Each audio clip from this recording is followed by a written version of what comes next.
We will take just one or two questions from the audience and maybe one or two Twitter questions if I've got them. Audience. Over here, please, on this column. Right.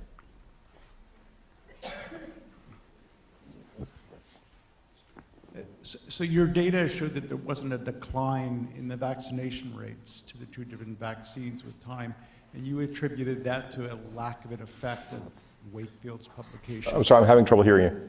Sorry. You attributed the steady state numbers in vaccination rates to the evidence for a failure of an effect of Wakefield's publications on vaccination rates.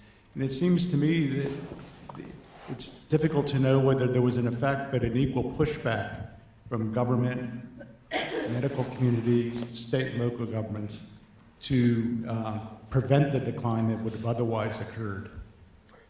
So the one study of the Wakefield material in the States was by Michael Smith, and he argues, he looked at the specific non-receipt of MMR compared to other vaccinations, and argues that that actually went down very briefly after the Wakefield article, and then went right back up again to where it was at baseline. And again, argues that the media, and then he looked at media coverage of the issue and said media coverage actually hadn't happened right after Wakefield in the US, it happened later. Now there's different data in the UK, I need to admit, that in the UK there's some evidence for a decline in vaccination, which is associated with the period of the Wakefield discussion of a few percent.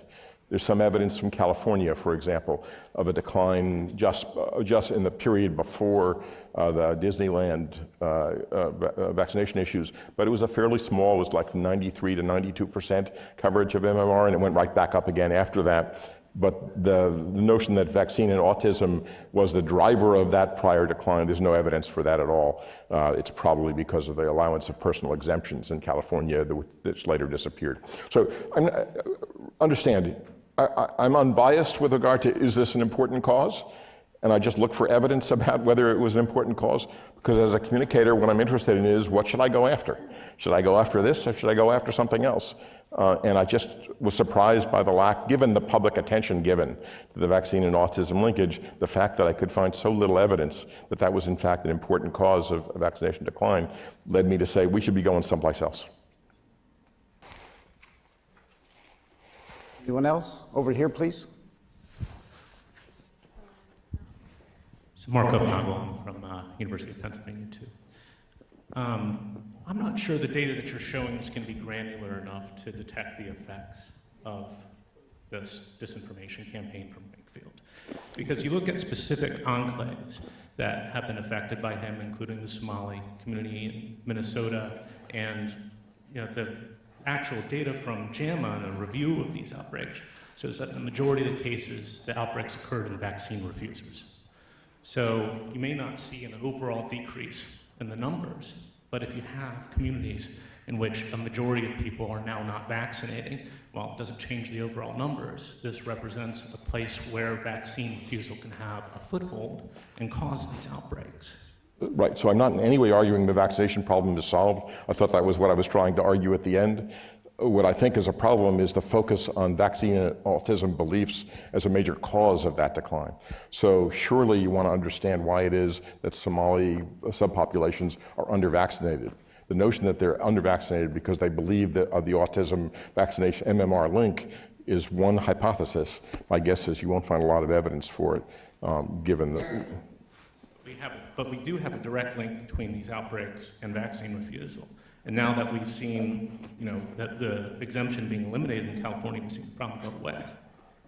Right, so again, I have no disagreement with that claim, that vaccine refusal may be important, but as you know, the huge attention given to the Wakefield hypothesis and the concern, the specific concern that that's the major cause of vaccine refusal or decline in vaccination rates, I think is just not consistent with the available data. It may be true, I can't find any really solid evidence that it's true. Okay, one last question over here. Granger.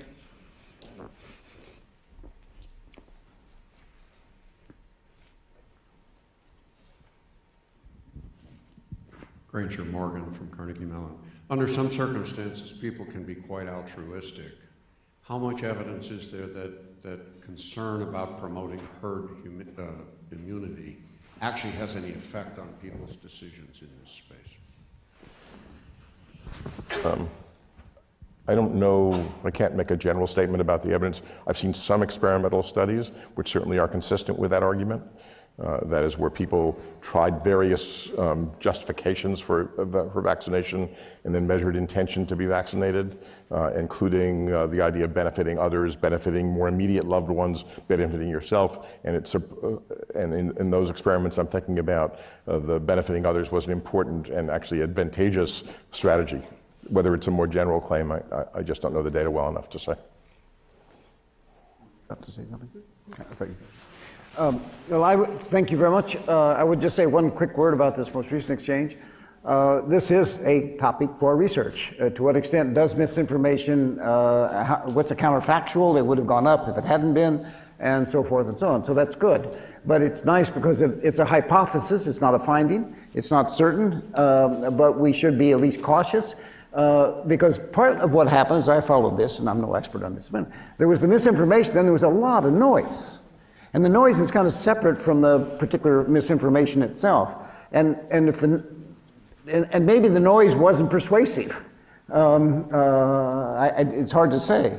Whereas if the entire scientific community had been debating about the usefulness of vaccinology, as it partly is about some other things, you would have expected a quite different kind of thing. So the real problem, I take this away from the other panels earlier this afternoon, media noise is now a part of our world, and a lot of it is going to be misinformation. Sometimes systematically designed to be so, sometimes because people are lazy and don't get it out, and sometimes because the scientists haven't communicated well, and so forth.